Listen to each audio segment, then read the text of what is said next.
Fattoota kennaan qophii sagantaa yeroo darbe irra deemnee si yaadachiifna. Madda walaabuu qabanne yaanne jirra.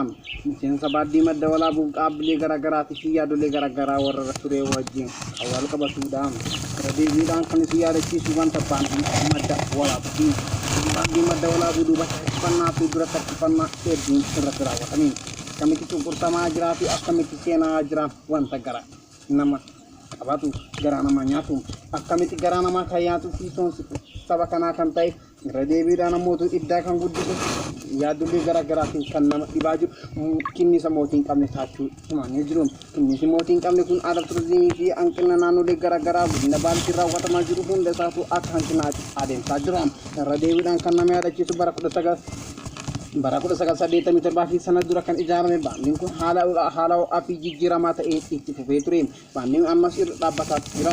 Seenaa hawaasatii fi hanqina hawaasni qabu guutuu wal jidduutti qabatee guddisaa jira. Irra deebiidhaan jaalalaaf tokkummaa hawaa baandii kana qabuun itti raawwate akkamitti akka baandichi socho'uu fi yaadoleen itti sochii gaafatu irra deebiidhaan itti fufsiisaa jira. Baandicha mootuu wanta karoora itti baase fakkaata. Haa ta'u malee garuu baandiin kun maal akka ijaarate itti hima.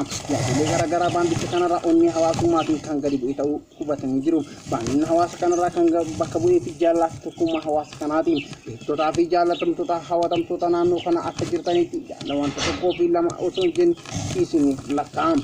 Inni baandii kanaan ijaarame akka baandii kanaatti inni seera hawaasummaa naannootiin ijaarame mootu akka seera hawaasummaa naannootiin. Haa ta'u malee paarlaamichi baandiidhaan ijaarame kun ammoo sochii baandii kanaa akkam sochoosaa jiru kan jedhu ammoo baay'ee nama yaaddessa. Baandiin kun rakkina lamaa ol kan qabu ammoo ammas irra deebiidhaan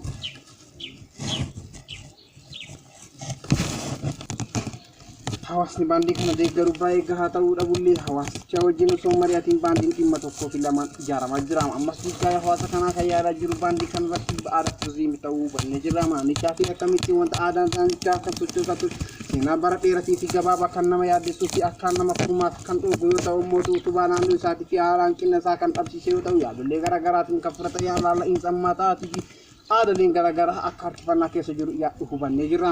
Yaani emmiji ganamarraa hanga galgalaatti isin ga'uu barbaadullee yaada isaatti kan mootuu utubaa ta'ee mul'ate. Akkamitti gaaddisa Itoophiyaatii fi Oromiyaa ijaarra kan jedhu kun akka ta'ullee akkamitti akka ijaarritti mul'isuun dirqama keenyadha. Seenaa Oromiyaa ijaaramuu keessatti ammoo Oromiyaa faaseen falaxuu fi harkaan mummuruun akka hin beekamnee fi beekamtii garaagaraa waan dhaabbilee yaadatu kamiifiyyuu boota akka hin qabne ilmaan Oromoo hubatanii jiru. Boota ilmaan Oromoo irratti hubachiisuu barbaadan kanaaf ammoo olaantummaa seeraatii fi hooggantoonni seeraa hedduun ammoo sochii agarsiisanillee qaamoleen itti deebiidhaan murteessan yaadoleen garaagaraatii fi abbootiin amantaatii fi yaadu abbootii seenaa itti wassananii jiru. Qaamni kana waan kana hubate hedduun isaa mootuu qaama osoo duuban deebiidhaan shakkii tokko malee mamiidhaan siyaasaa kamirraa yookaan bilisaan dhaaba kanaa fi dhaaba ittaanuufillee paartii kamii fi paartii darbee fi kan dhufullee cinaa dhaabbachuudhaan baandii kana deeggaruun dirqama isaaniitiin irra deebi'uudhaan baandii madda walaabuu seenaa nama hir'isuu akka nama boocisaa ilmaan darbe itti guddisanii argisiisanii itti guddisaa jiranii fi dhaloota qubeetti guddisuudhaaf meeshaan ulaagaa guutuu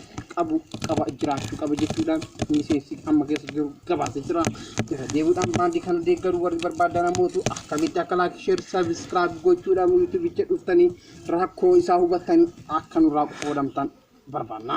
Aadaa madda walaabuu warra lafa qabachiisu barbaadu wal qabatee seenaalee garaagaraatii fi yaadolee garaagaraa qaama kana keessa kan turan ijoollee duubatti argaman kana wal qabatee raagaalee garaagaraatii fi abbootii ragaa kana barbaadan seenaa saataa fi seenaa warra funaananii wal qabatee yaadolee garaagaraa akkamitti akka tilmaama keessaa baasan hubachuu jirra. Seenaa itti aanu namootu qabannee kan dhiyaanu wanti yaada namatti ta'u maal akka ta'e mootuu baandii madda walaabuu irraa akka hubanneen isin jenne jira. Hedduu galatooma yaada guyyaa dhaatii aan sabiskiraayib laayik sheer gochuun dagatiin aanu Muhammad Kadirii qophii xumuree jira. Hedduu galatooma.